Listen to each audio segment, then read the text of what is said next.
তো আসলে একটা পেশা, তাই না? মানে ধরেন যিনি রিক্সা চালান তার একটা পেশা, যিনি জার্নালিস্ট তার একটা পেশা, মানে যে বিজনেসম্যান, মানে সবার তো ক্রিকেট তো তাদের একটা পেশা। মানে এটা রোজার সময়, সামনে ঈদ, সব মিলিয়ে ক্রিকেটারদের অবস্থাটা কি, মানে কি অবস্থা? না, আলটিমেটলি দেখেন বর্তমান বাংলাদেশ ক্রিকেটের যেই অবস্থায় দাঁড়িয়ে আছে, এখানে কিন্তু ক্ষতিগ্রস্ত হচ্ছে শুধু প্লেয়ার। আপনি এটা অনেক অনেক দিন ধরেই ক্লাব এবং বিসিবির মধ্যে যে সমস্যাটা তৈরি হয়েছে, এই সমস্যাতে একমাত্র ক্ষতিগ্রস্ত হচ্ছে ক্রিকেটাররা। কারণ মাঠে খেলা নেই, আপনারা দেখছেন এই সময় সবার কিন্তু ব্যস্ত থাকার কথা প্রিমিয়ার লিগ নিয়ে, বা আদার্স যে লিগগুলো, সেই লিগগুলোতে ব্যস্ত থাকার কথা। কিন্তু এখন একমাত্র ইন্টারন্যাশনাল খেলা ছাড়া আমাদের ডোমেস্টিক কোনো খেলা নেই। আর যাও খেলা হচ্ছে ভাই নিজেদের মধ্যে, নিজেদের কোনো কম্পিটিটিভ টুর্নামেন্ট হচ্ছে না। তো নিজেদের খেলা আর কতদিন? আমাদের তো একটা কম্পিটিটিভ টুর্নামেন্ট খেলতে হবে। আর আপনারা জানেন যে ঢাকা লিগের গুরুত্বটা কতখানি প্লেয়ারদের কাছে। এটা শুধুমাত্র আর্থিকভাবে যে তা না, এটা আপনি কম্পিটিশন ওয়াইজ বা একটা হাই ইন্টেন্সিটির ম্যাচের কথা যদি চিন্তা করেন, সেখানেও ঢাকা লিগের গুরুত্ব অনেক বেশি। ওয়ার্ল্ডের অনেক বড় বড় প্লেয়াররা এসে কিন্তু ঢাকা লিগকে অনেক হাই রেট করে গেছে। তো আমরা চাই যে ক্রিকেট বোর্ড এবং ক্লাবগুলোর মধ্যে যে সমস্যাটা তৈরি হয়েছে, সেই সমস্যার দ্রুত সমাধান চাই, এবং দ্রুত সমাধান করে মাঠের ক্রিকেট যেন আবার ফিরে আসে, আমরা সেটাই আশা করছি। প্লেয়াররা আপনার সঙ্গে কথা বললে কি বলছে, বা ওভারঅল সিনারিওটা কি? দেখেন, প্রত্যেকটা প্লেয়ারের এখন একটাই জিজ্ঞাসা, সেটা আপনি ন্যাশনাল টিমের প্লেয়ার থেকে শুরু করে সাব ডিভিশন পর্যন্ত সবার একটাই ডিমান্ড এখন ঢাকা লিগের কি অবস্থা, বা ঢাকা লিগ কীভাবে হবে, বা ঢাকা লিগ না হলে প্লেয়াররা কি করবে। এই প্রশ্নের সম্মুখীন হতে হচ্ছে আমার প্রতিনিয়ত প্লেয়ারদের কাছে। তো আমি আমার পক্ষ থেকে যতটুকু চেষ্টা করার ততটুকু করে যাচ্ছি। যেই জায়গায় যোগাযোগ করা দরকার, যাদের সাথে কথা বললে এটা কাজ হতে পারে সামনের দিকে, তো সেই আমার দিক থেকে আমার কাজগুলো আমি করে যাচ্ছি। এখন বাকিটা আল্লাহ দিচ্ছে। ক্রিকেটারদের একটা ইয়ার জায়গা ছিল যে হচ্ছে তারা এই বোর্ডের নেতৃস্থানীয় যারা, তাদের সাথে যোগাযোগ করতে পারেন না। এখন কি পারতেছেন আপনারা? এত ক্রিকেটারদের এত সমস্যা হচ্ছে, খেলা নাই, সর্বোচ্চ পর্যায়ে আসলে যোগাযোগ স্থাপন করতে পারছেন কিনা? টু বি অনেস্ট, আমি এখন যোগাযোগ করার খুব একটা চেষ্টাও করি না, কারণ আমি আগে অনেক চেষ্টা করেছি, কিন্তু কোনো লাভ হয়নি, কোনো সমাধান দিতে পারে নাই। আমি জানি যে এখনও যোগাযোগ করলে কোনো সমাধান পাবো না।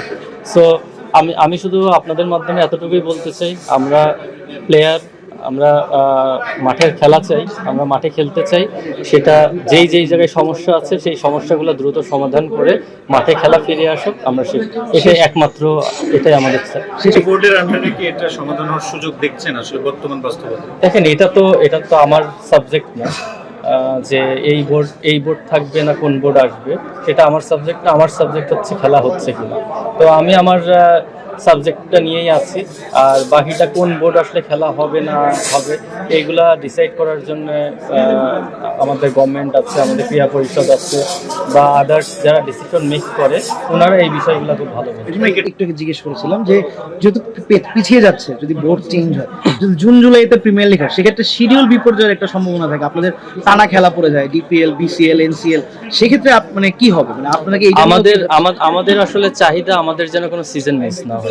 সেটা আপনি মার্চে হওয়ার কথা, সেটা মে মাসে হোক, মেতে না হইলে জুনে হোক, এটা আমাদের কোনো সমস্যা নেই। আমরা চাই যে আমাদের কোনো সিজন যেন মিস না হয়।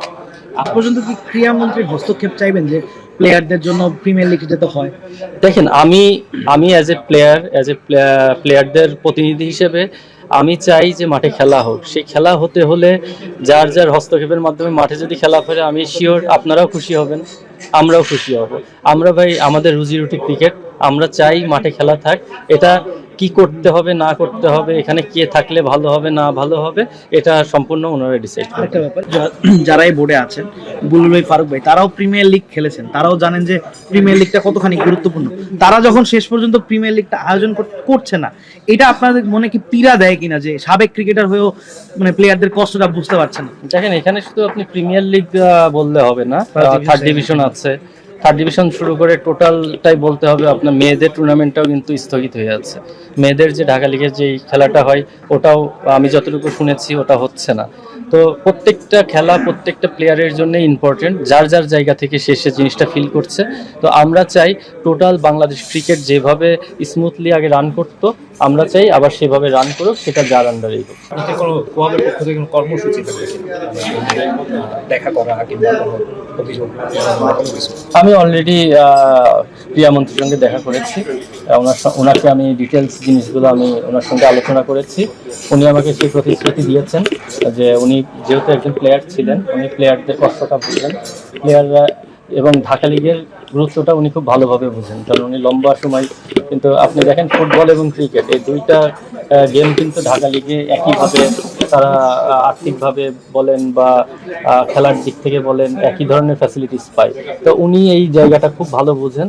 আমি ওনাকে সেই জিনিসটা সম্পূর্ণ আমাদের বর্তমান পরিস্থিতিটা ওনাকে খোলামেলা বলেছি, উনিও শুনেছেন, শুনে উনি আমাকে আশ্বস্ত করেছেন উনি এই বিষয়টা যত দ্রুত সম্ভব সমাধান করবেন। মিঠুন ভাই, সব ধরনের খেলার খবর পেতে সাবস্ক্রাইব করুন, সঙ্গে থাকুন খেলার পাতার।